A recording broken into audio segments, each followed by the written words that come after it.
اعوذ باللہ من الشیطان الرجیم بسم اللہ الرحمن الرحیم رب اشرح لی صدری ویسر لی امری واحلل عقدۃ من لسانی یفقہوا قولی۔ حیات الصحابہ رضی اللہ عنہم، حصہ اول، دعوت کا باب، فتح مکہ کا قصہ۔ حضرت ابن عباس رضی اللہ تعالیٰ عنہ فرماتے ہیں کہ حضور صلی اللہ علیہ وسلم مدینے سے روانہ ہوئے اور اپنے پیچھے حضرت ابو رحم کلثوم بن حسین غفاری رضی اللہ تعالیٰ عنہ کو مدینے کا امیر بنایا۔ آپ 10 رمضان کی روانہ ہوئے۔ آپ نے بھی روزہ رکھا اور لوگوں نے بھی آپ کے ساتھ روزہ رکھا۔ عصفان اور امج کے درمیان قدید نامی چشمے پر پہنچ کر روزے رکھنے چھوڑ دیے، پھر وہاں سے چل کر 10,000 مسلمانوں کی ہمراہی میں مر الزہران مقام پر پڑاؤ ڈالا۔ مزینہ اور سلیم کے 1000 آدمی بھی تھے۔ ہر قبیلہ سامان اور ہتھیار سے لیس تھا۔ اس سفر میں تمام مہاجرین اور انصار حضور کے ساتھ تھے۔ ان میں سے کوئی بھی پیچھے نہ رہا۔ قریش کو پتہ بھی نہ چلا اور آپ مر الزہران پہنچ گئے۔ حضور صلی اللہ علیہ وسلم کی کوئی خبر ان تک نہ پہنچ سکی اور وہ یہ جان نہ سکے کہ حضور صلی اللہ علیہ وسلم کیا کرنے والے ہیں۔ ابو سفیان بن حرب اور حکیم بن حزام اور بدیل بن ورقہ اس رات معلومات حاصل کرنے اور دیکھ بھال کرنے کی غرض سے نکلے کہ کہیں سے کچھ پتہ چلے یا کسی سے کوئی خبر سنے۔ حضرت عباس بن عبد المطلب رضی اللہ تعالیٰ عنہ راستے میں حضور صلی اللہ علیہ وسلم کے ساتھ مل گئے تھے۔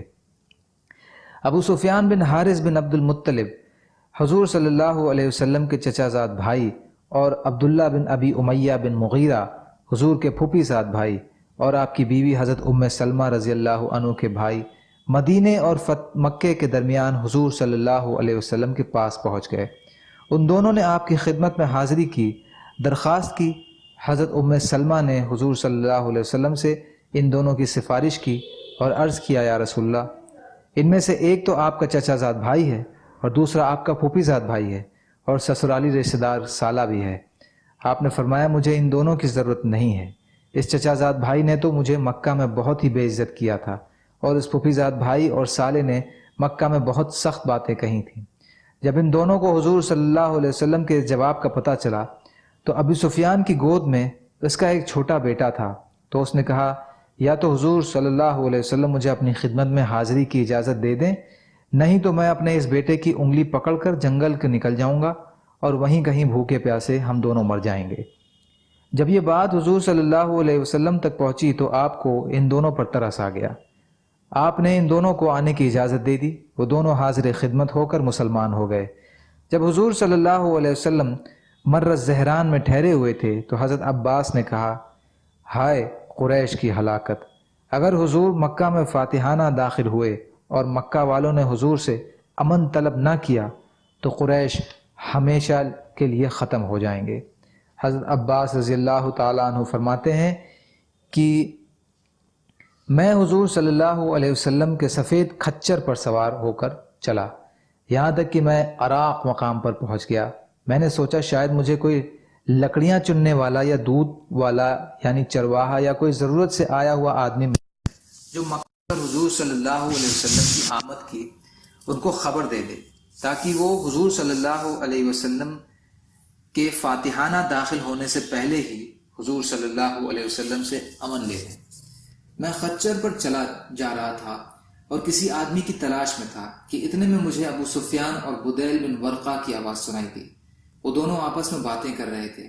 ابو سفیان کہہ رہا تھا کہ میں نے آج تک اتنی بڑی تعداد میں جلتی ہوئی آگ نہیں دیکھی اور نہ کبھی اتنا بڑا لشکر دیکھا ہے۔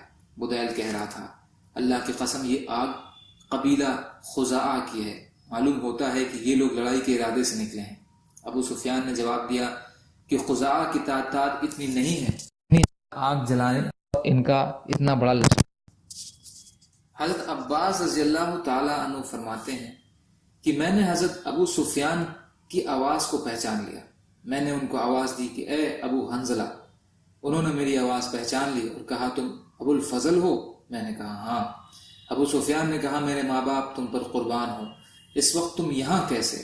میں نے کہا، اے ابو سفیان، تیرا ناس ہو، یہ رسول اللہ صلی اللہ علیہ وسلم لوگوں کو لے کر آئے ہوئے ہیں۔ اللہ کی قسم، ہائے قریش کی ہلاکت!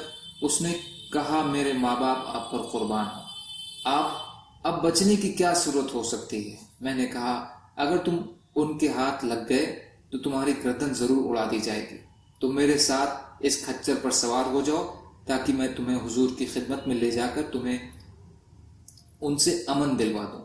تو اس کے دونوں ساتھی تو واپس چلے گئے اور وہ میرے پیچھے سوار ہو گئے۔ میں ابو سفیان کو تیزی سے لے کر چلا۔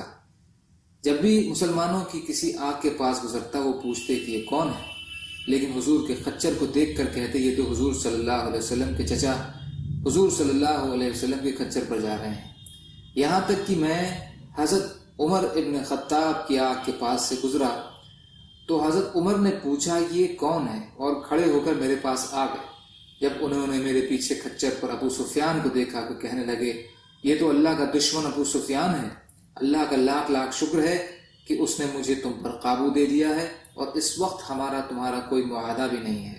اور وہ حضور صلی اللہ علیہ وسلم کی طرف دوڑ پڑے، اور میں نے بھی خچر کی ایڑ لگائی اور میں ان سے آگے نکل گیا۔ اور ظاہر ہے کہ سوار پیدل آدمی سے نکل ہی جاتا ہے آگے جا کر میں خچر سے کود پڑا اور حضور صلی اللہ علیہ وسلم میں خدمت میں پہنچ گیا۔ سبحان اللہ وبحمدہ، سبحانک اللہم وبحمدک، اشہد ان لا الہ الا انت، استغفرک واتوب الیک۔ سبحان ربک رب العزت عما یصفون، وسلام علی المرسلین، والحمد للہ رب العالمین، برحمتک یا ارحم الراحمین، لا الہ الا اللہ محمد رسول اللہ۔